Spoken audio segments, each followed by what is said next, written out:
guys, how's it going? Welcome back to another video on the channel, and today we are back in our element looking at some custom tactics and what for me are the custom tactics that I typically tend to use if I'm chasing a game, if I want to really get back into game or want to just change the tempo up in a game and get a little bit more attacking. Apologies if my voice sounds terrible. I am in the season, as I'm sure most other people are right now, in the hay fever season. And yeah, hay fever is kicking my ass at the minute, so that's not great.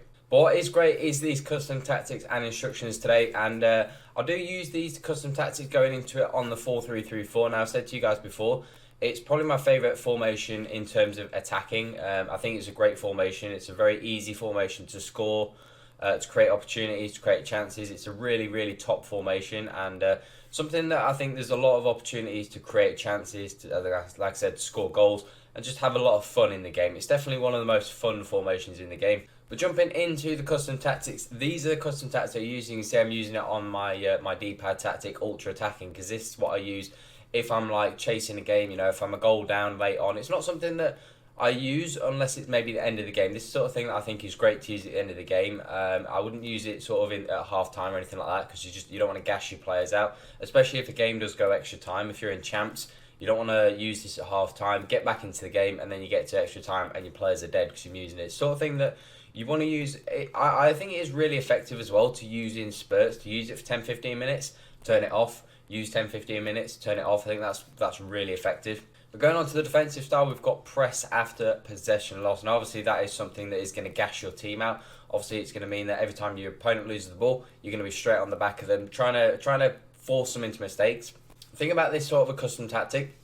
Against really, really, really good opposition, playing press on possession loss doesn't really work too well, because, you know, when people play, for example, press on possession loss against me, it will catch me out once or twice for sure, but once you kind of attune to, oh yeah, okay, this guy is on press on possession loss, you know how to play around it. So if you're playing someone really, really good, it can cause you more harm than good, because you can get caught on a lot of counter-attacks, because obviously your players are all out of position.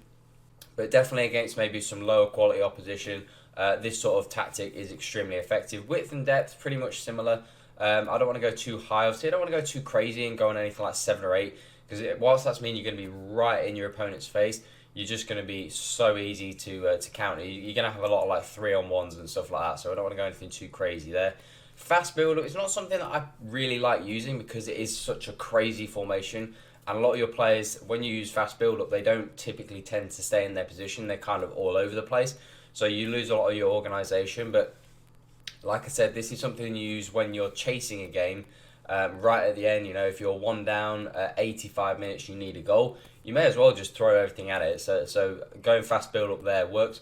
A little bit wider on offense. I think in wing formation, it's always good to go a little bit wider. I don't like going. I really don't like super narrow formations in the first place. So I like to go a little bit wider on my attacks, just sort of stretch the play out.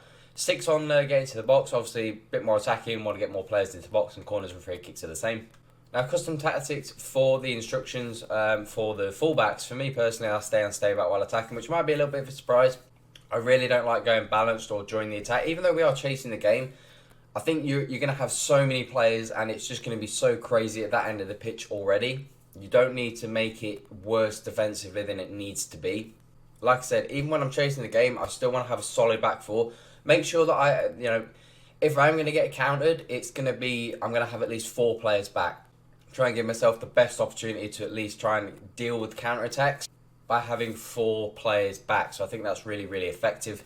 The 2 central midfielders, we've got Keane and Koeman, obviously not the best central midfielders in the first place, but listening to the instructions, I've got them on stay on edge of the box and aggressive interceptions, which I think is really, really important, because obviously we're going to be going really high press, really attacking. Aggressive interception is going to work really well here. We're going to really try and put our opponent under so much pressure they just panic, maybe panic pass, and we're able to intercept it and have 5 or 6 players at the top end of the pitch to be able to punish them. Now, the reason why I've gone stay on edge of the box for cross is because if I go get into the box for cross, you're going to have 5 or 6 players in the box. So when your opponent does lose possession and does get out, your press on possession loss then doesn't work because everybody is behind the ball. They're getting out.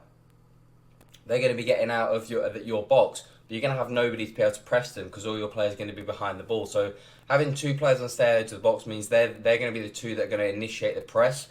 and maybe at the very least slow down, so then the players that have got into the box can then come back and just really try and get the ball off them. We then got Neymar in the cam slot now. Pretty much same as always, get into the box cross, because obviously we are going to be wanting to get some goals late on in the game. So you are going to want some players getting into the box.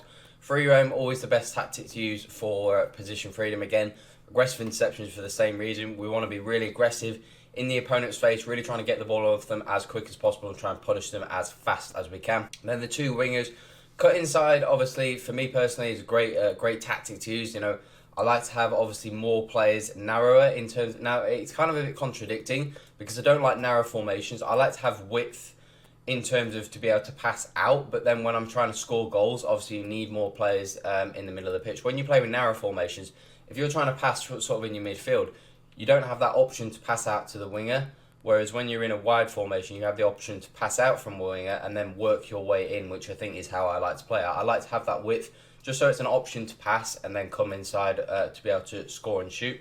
Get into the box, cutting behind, obviously pretty self-explanatory. And again, aggressive interceptions. You want to be super aggressive. We want to be super aggressive, trying to get the ball back as fast as we can. And Mbappe and Messi have the same instructions.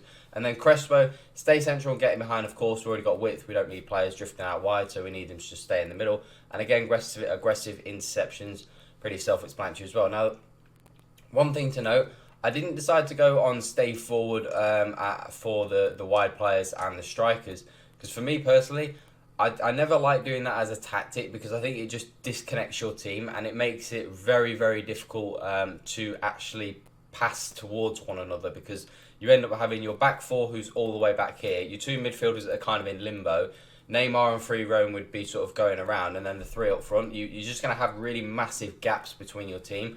So that's why I wouldn't recommend using stay forwards on your wingers or fullbacks. I think it's just going to make your team really disjointed, and I think the press is going to be completely pointless because there's going to be so many gaps in between your team that you're not going to be able to pass to anyone. But these tactics work extremely well for me. The 4-3-3-4 is a great formation. It helps that the 4-3-3-4 is a formation that I love in the first place.